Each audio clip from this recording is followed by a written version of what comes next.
Welcome to the event channel. As a foreign observer specifically for Malaysia, I certainly have its ups and downs.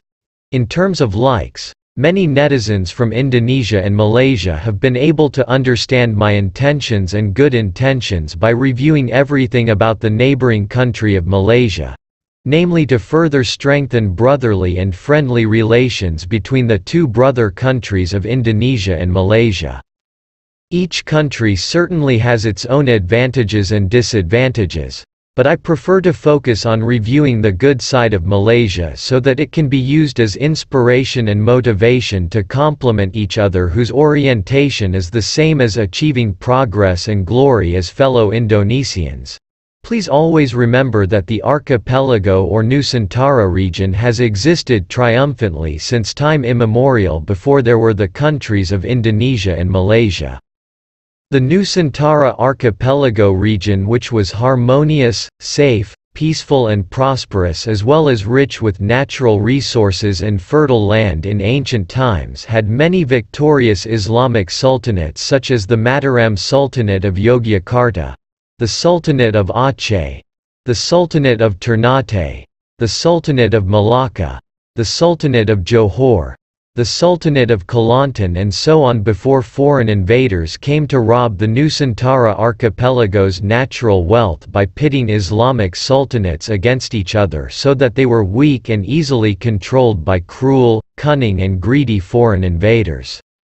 So now in modern times, even though the archipelago has been separated into several countries, especially the largest countries, Indonesia and Malaysia, which, thank God, still leaves a Muslim community as a harmonious and peaceful majority.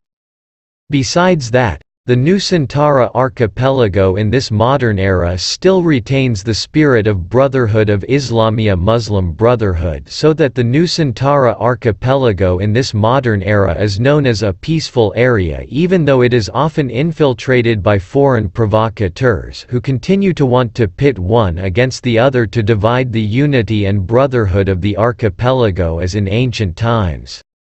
But it does not apply effectively thanks to God's protection.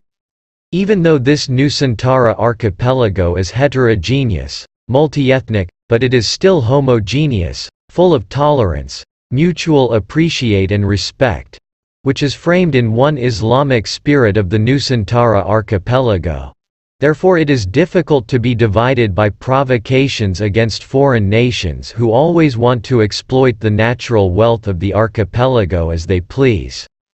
On the other hand, if we look at the Middle East region, which is ethnically and religiously homogeneous, but is easily torn apart by foreign nations because of a weak spirit of tolerance due to being deceived by Western hedonism, which is full of worldly greed. Regarding the sad side, as an observer for neighboring Malaysia, there are still those who accuse me of making comparisons with Malaysia. This accusation is indeed very subjective because if I act as a special foreign observer, for example Thailand, Japan, Vietnam, of course no one accuses me of making comparisons because there are differences in language and culture.